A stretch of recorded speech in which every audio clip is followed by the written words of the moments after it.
What is up, grinders? Welcome to a UFC 290 crunch time. I'm your host, Mike Brown, aka H3 Buddha, here with my pal. I feel like this one's going to be quick and easy. We know this is a one-of-a-kind card, Blender. One of a kind. It's not that one of a kind. This many favorites, this many obvious plays. I can't wait until you try to play against the big three. It was a big four, right? Before we got into things. We had what? Is that a question? Is that, are you expecting me to say crazy stuff? No, Am I supposed to say crazy stuff now? I want crazy stuff. See, Danny got it right. Danny knows my highest exposed fighter on the slate. Oh God, and it's because of an organic. Everybody wants to play Duplessis and the two underdogs in the 5 round. If Drickus knocks him out, it's going to be a very bad night for me. I have 50 lineups. I have zero Drickus. That's a ballsy take, but whatever. Well, if you take a look at the line, here's my case. Remember, I'm someone that just goes by the numbers, right? I play DFS by the numbers, and that's it. Drickus Duplessis is a plus 290 underdog. He has a inside the distance line of 465. His you know who has a better shot at winning? Pacquiao, Lawler, Dan Hooker. He has about the same as Denise Gomez against Jauregui. And if you take a look at the inside the distance lines, like it's much more likely that Kirk gets a finish. Maybe not Hooker. Lawler gets a finish. Pacquiao is plus 325. Okay, people are playing Drickus because based on his last couple of fights, put up a bunch of points. He's facing Robert Whittaker. Robert Whittaker has not lost to anyone except for Israel Adesanya. And twice. Drickus is susceptible to be taken down. And Robert Whittaker is not just a stand-up fighter. He can take you down. Robert Whittaker's minus 368 money line, minus 120 inside the distance. And I have him at like 17% owned. And Drickus at like 30+% owned. To me, especially on a slate where you're not leaving much salary on the table, and you may not have many, if any, underdogs winning. Like, that's dude, am I going to play them? Am I going to play the highest owned, like non-5 round? Well, he's the one that makes sense, right? I'm going to play the guy against him. He makes sense because he scores point per dollar too. Some of these fighters, like you were talking, Pacquiao, Lawler, like these guys aren't going to score well either. I got plenty of those guys. We talk about win equity versus upside. We need win equity. And I keep finding, like, here's my take right off the bat. I think the favorites roll. I seriously think it's like a 13. I think it's like a 13 favorite. Maybe one dog, right? Okay, well, you need them. Then you need the dog. But here's where the dog would come from. It was probably from the first 2 fights of the night. That's what you needed something even more than that. Like even 7,700, 7,600, the problem with this slate, quote unquote, what makes this slate tricky is that the mid-range has like no one there. They don't have an $8,400, $8,300 fighter. They don't have a $7,900, $7,800 fighter because the spreads on these fights are so ridiculous. Bo Nickel's minus 2 million or something. Tyra's minus 1,000. Simon's minus 600. Jauregui, Volkanovski, Whittaker are all minus 350 plus. Petrino, Price, Turner, Moreno are all 2-1 or better. Really, the mid-range fights are Aguiar, Ribovic, Crute, Menafield, everything in there. But you still have to play a dog. I think of what a lot of people are going to do, and maybe rightfully so, more so on this slate than others, is that the five round underdogs could still are still live to make the optimal, like in a 5-round decision. Action fights. It's not like it's a women's fight or a heavier weight class where things will slow down either. The action is in these weight classes. You know what I'm saying, Blender? Like that's organically going to get that ownership in Duplessis. So I think, I agree. Pantoja, Duplessis. Duplessis has finishing equity. Supposedly he's plus 465. He's facing Robert Whittaker. Are people just overvaluing this? If you took away his name, I'd look at this spot and go, why aren't I playing Dan Hooker instead? Yeah, I mean, Dan Hooker and said, how about that Turner to Turner Hooker fight? Take a look at Hooker's strength of schedule. Jalen Turner looks good. He's racked up a whole bunch of wins. But I mean, Dan Hooker is one of the best fighters in the division for years upon years. You know, his losses don't, I mean, against two, I mean, don't look that bad. Brendan Allen, maybe. I mean, yes, suspect chin. I get it. But you could say that about a lot. Look how many people on the slate have suspect chins. Like half of the slate. Ross, well, I guess it would be Crute. Lawler. I mean, what Mike. I have my two most exposed fighters on the slate are Robert Whitaker and Nico Price. And Nico Price, I think Nico Price is untrustworthy. But he's lower owned I think if you always bet on a fighter that is going to retire after the fight, I mean, I think it'd be very profitable. So I just keep on, as long as I know they're retiring. I mean, there are people that retire right after, and I wish I would have known because they get destroyed. I mean, Lawler probably should have retired after the Diaz fight. Yeah. Anyway, but I mean, I wouldn't blame you. I have a lot of Lawler also. I think this comes down to a lot of fights. Right. Exactly. Obviously, if Nickel, Tyra, Simon, you know, all the guys at the top. But I mean, Turner, Hooker, Price, Lawler. Now, here, those are two kind of semi-mid-range fights that the winner could put up 100+ points no matter which side wins. Now, I'm thinking on this one of the Nickel, Tyra, Simon. I wanted your thoughts on Nickel and Tyra in particular. Reason being, Tyra, I think, will get like a takedown control time. He does have a little bit of ground and pound, but not like that vicious, tee off. And neither does Bo Nickel. Okay. Bo Nickel is one of the special cases to me because at 9,800, if he scores 105, are you happy? See, that's the whole thing. And he could do that because if Bo Nickel, his style is going to be get the takedown. That quick wing bonus, see ya, bye-bye. No way, because he's going to at least take a minute to work him down to the mat and try to work for the back, work for some type of choke. And that's where the problem is, Splendor. He doesn't have this vicious ground and pound. So, I expect him to be high owned. I almost wish he was a little bit higher owned because I'm probably going to go underweight on him, and I'm concerned about that. Now, I don't have Nickel in many lineups. Yeah, but Tyra right there for a little bit. I don't have Tyra in that many lineups. I have more Tyra than I have Nickel, but I have more Saman than I have either of the other two. Me too. From a price I mean, if you just take a look at the numbers, okay? You have more Uruguay. No way, you're lying. You have more I have like 4 lineups what they're in, and I mean it's women's MMA. She could just destroy Denise Gomez. I mean, it could happen. So.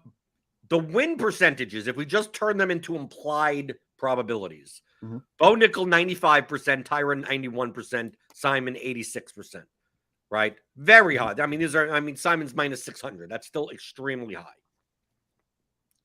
The inside the distance line for Tyra is minus 300, and it's for Simon, it's 325, minus 325. Nickel is minus 1,000, but at 9,800, I mean, if you try building lineups with a $9,800 fighter, I mean, you're stuck in trying to play 3 underdogs, and I'm not sure 3 underdogs. Here's how he gets there.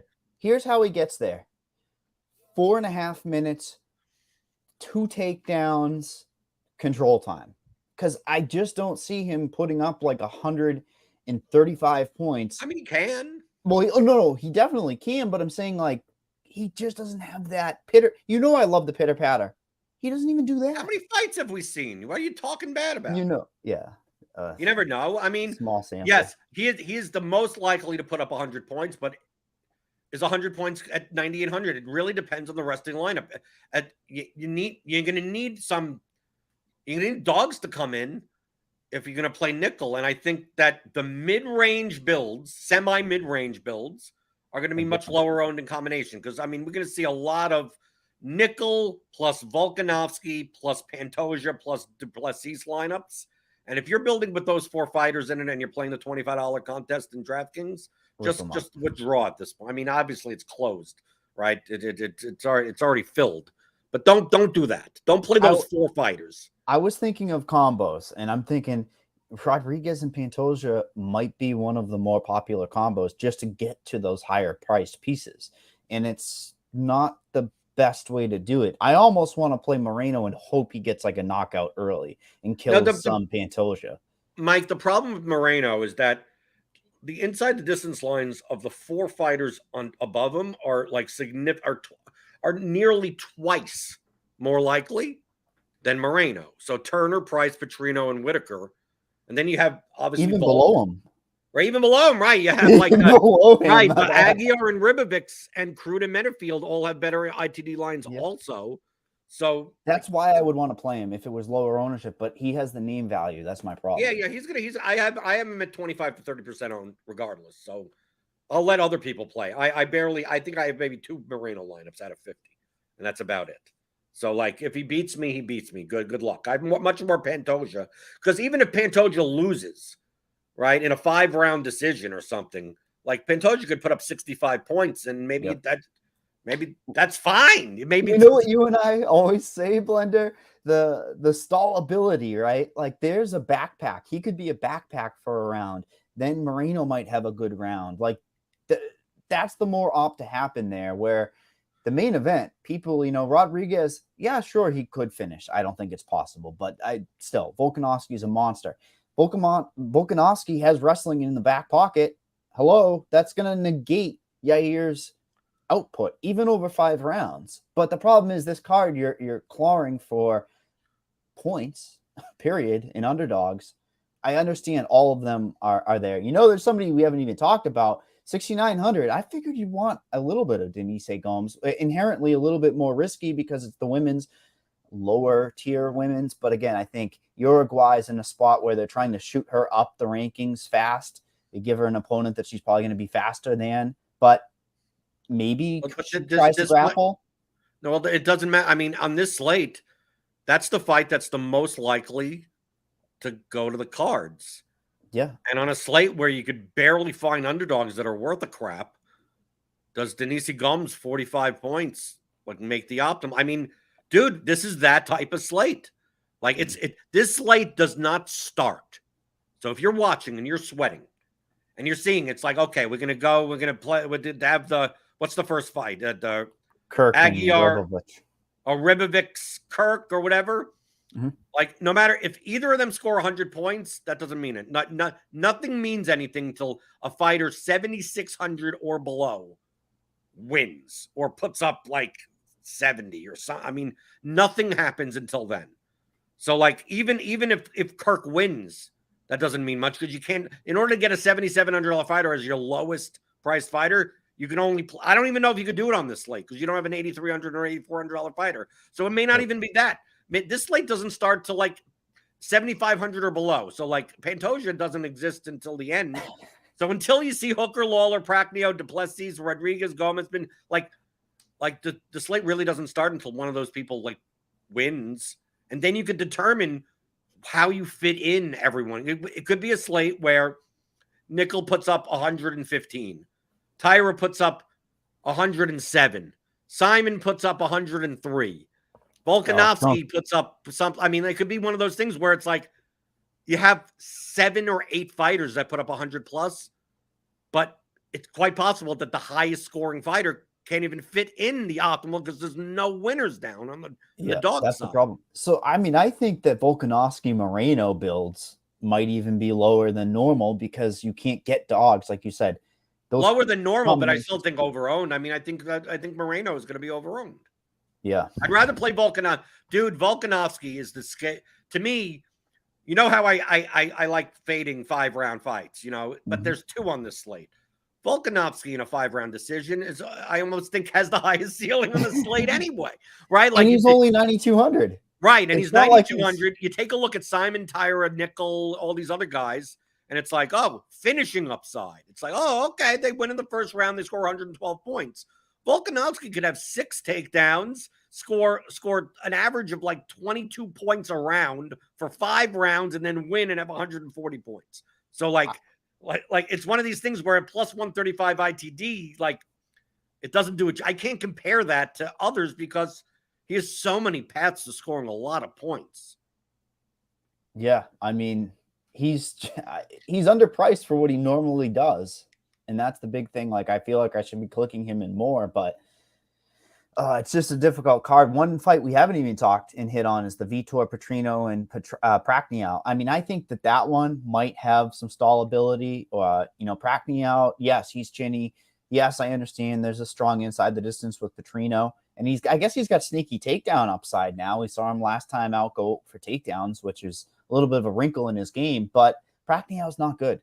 He beat Willie Knight last time. Do you remember that fight? Well, yeah, the one where Knight didn't do anything. He didn't get off the bus, and Pacquiao couldn't finish him. All he needed to do was push on the gas. So, I mean, that's a slate where it's like maybe a win equity. So I have a lot of Pacquiao. Dude, this is a low. I mean, this is light heavyweight, but I mean, it's close enough to heavyweight, right? Yeah, they're big boys. Petrino isn't. I mean, it's not like Petrino's good. Nothing special, right? I mean, this is a low-level heavyweight fight that could easily stall out, and the winner scores 60 points. But also a low-level heavyweight fight, so one punch could end anything. So, who says Pacquiao can't plus 325? Why not? Yeah, I mean, there's an R-word fight, retirement fight. Robbie Lawler. I mean, that's a word you don't want to hear, Blender. But it's like on this slate, I feel like Nico Price, what does he do? He kind of slows down the second and third round. But I think Lawler will slow down even more. Lawler is not going to be able to last 15 minutes. That's the thing. And he's going to absorb damage. So I don't really see it either. But I'm clawing. Both these guys, Mike, both of them are going to. This is going to be one of those fights where like no one has their hands up. Yeah. They're just pointing at each other like, all right, throw down right here, and then nothing happens. I want to highlight Derek's question, understanding the contextual variables, but listening to the industry. Do I need to leave money on the table? Then the word need, get out of your vocabulary. You don't need to do anything. Do you need to leave money on the table in these bigger tourneys to get away from the sharps? You have to understand the concept. Since more people spend more of their salary, obviously, as you spend more salary, you run into more duplication. So that's the number. That doesn't mean you need to leave money on the table, but also the spreads of the fights are so wide on this slate that the probability of a $47,000 lineup being the nuts is much lower than on other slates. So it's like it's on this type of slate. Once you start dropping salary significantly enough, you're going to be dropping down nut probability dramatic. I mean, 48.8, 48.6. As you keep on going down. I mean, dude, we're talking like, dude, can we find an underdog that wins? And those lineups require like 3 or 4 underdogs, not only to win, but also be the highest scoring fighters on the slate because you're leaving 2K on the table. So like I'm playing 50 lineups. None of my lineups leave more than 100 on the table. None of them. Yeah. I mean, but the combinations are, I'm playing, the different. Whitaker, Pacquiao, the Aguiar combination. I mean, like that, I'm doing that type of stuff, still spending most of the salary. So that's really what you should be thinking on a card where the spreads of the fights are much smaller, where the biggest favorite is minus 220. Yeah, you have a ton of pick-em-ish types of fights. Yeah, you could have 8 underdogs win. You could have, underdogs smash the other guy. So yeah, you could leave plenty of money on those slates. This slate, doesn't mean it's impossible. Just means it's much less likely that the nut lineup is something like Lawler, Hooker, Duplessis, Crute, Turner, or Petrino, like that type of lineup. I think there's a question there.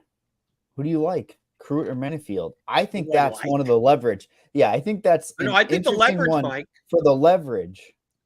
You think leverage would probably not play that fight, isn't it? There you go. I know you too well now, but if Menifield hits a ceiling, 100, 105, 110. Yeah, he got 5 minutes though, Mike. He's got 5 minutes. No, he knocked him down twice. But no. Take those words back. He knocked him down twice last fight. Oh, so it happened last fight. It has to happen again. Right? You're one of those people. I'm teasing you, of course. But I think it's more. I think it's an over-owned fight. Obviously, Crute has more for DFS score for DraftKings scoring has more upside for wrestling. But let's say Crute takes Menifield down and then goes to the second round, and then Crute has got a gas and Menifield wins in the second or third round, or it's a decision. I mean, there are so many paths outside of a many field first round knockout or a crude domination, at He's least got two paths. He's got two paths though, crude. Right. Domination. Absolutely. I agree. So that's why I think he's the better play. But again, he could find a submission. I just think there's so many ways for Menifield to bust. It's just like first round knockout, and if he gets taken down and gets up for the second round, I mean, basically you can't get 100 points unless he's knocking him down multiple times. I've got one question. Why is there so much love for Shannon Ross? The guy has got into the Contender Series, knocked out Vinicius Salvador, okay? He came in off the Contenders off a loss. Didn't really do much. Then gets knocked out in his first fight with Clayton Rodriguez. And they roll him right back. Like, I don't understand what they're doing here. He's an action fighter. He's action. So they just want, an action fighter that should have more volume against Aguiar and say, Aguiar, you're going to have to grapple him, and maybe you get hurt coming in. I mean, what's the narrative? How does Aguiar even do that? Aguiar has like T-Rex arms. I mean, Aguiar, his ownership's showing 11%. Is that true? No. I have him at 16. Higher. I have him at 16. I have Ross at 24. I mean, he's a guillotine guy. So here's my problem. I don't like. Do you trust guillotine guys? Anyone that's like, oh, I rely on the guillotine. Look at Cody Brunson. This is where the Mr. Burns hands are coming out. Okay, do you see? This is for you. If he goes guillotine and he goes whoops and it falls down, what does that mean? Shannon Ross is on top. It's going. Blah, blah, blah, blah, blah. So you should think about Shannon Ross. I mean, the problem is he's owned. If the ownership was reversed, I'd be saying, there's your Mr. Burns hands. But I do think there's a world where Shannon Ross puts up a hell of a lot of points if Aguiar falls off the guillotine, falls off some weird submission, and he's on the mat, and then you get top position and the significant strikes, which is a way to destroy Ross to Kirk. The line movement towards Kirk this week against Rivovic's. Like, Rivovic's obviously looked good in the last fight, but I mean, Kamala Kirk is coming. He doesn't have a takedown in the UFC. He fought two wrestlers. This is what I mean. He fought Amir Khani and Damon Jackson. Are you really going to go and try to take down either of those two guys? No. Ribovic has no ground game. He fought Billy Quarantillo and took him down twice in the Contender Series. Bet you didn't know that. Well, it's the Contender Series. Who cares? Oh, yeah, true. It doesn't. It's on the stat page. It's just not on UFC. Yeah, but the two UFC fights, do you expect Kamala Kirk to wrestle against better wrestlers? No, but against someone that can't wrestle? Who says his game plan isn't just to go in and take him down? And I don't know if Ribovic can get back up. But if he gets back, if he can get back up, I think Kirk's in trouble. He's on a mission to knock him out.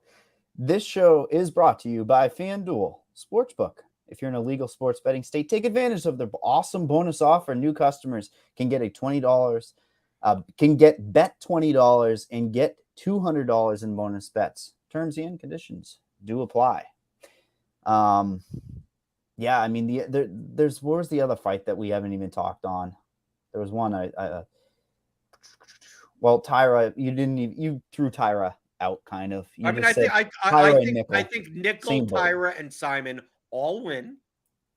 It's just a matter of how many points they score. If anyone's going to pull an upset, the thing is, like, out of the three biggest dogs, I prefer Terrence Mitchell. Mm-hmm. First round. I have him in a couple of lineups because Mitchell could wrestle. I guess he could wrestle. Simon can be taken down. I think Simon's obviously levels above Terrence Mitchell, but Terrence Mitchell is coming from the Alaska regional scene, and then it's one of those things, just like with Robbie Lawler, just like with retiring fighters, right? It's like, okay, you bet on the other guy, and when anyone's coming from the Alaska regional scene, you bet on the other guy. The other thing is Cameron Simon loves his fouls, Blender. Oh, you're going to play really? You're going with the foul narrative? No, of course not. I just have to bring it up, as a good co-patriot. It's going to be a Mike Jackson slate. It's going to be one of those slates. No fingers in the eyes. Quick win bonus with a foul in the first minute. No groin strikes, none of that. this slate is what it is to me. I was hoping you had some strong take. The take is you're fading DDP. Dreskis, man, that's my play. So I like him. No, you're going to be on the bandwagon? Come on, you can't win this stuff with playing the highest owned dog. Get out of here. The problem is, where the hell else am I gonna So go? what else? What else are you playing? Oh, so you're going to play Drickus? You're going to play Nickel? You're going to play Volkanovski? You're going to play Pandosha? Way to go! Way to go! Split that first place prize 700 ways. You know what you made me think? Going double mid range is the way to go. Like, oh, that's what what do you think I'm doing?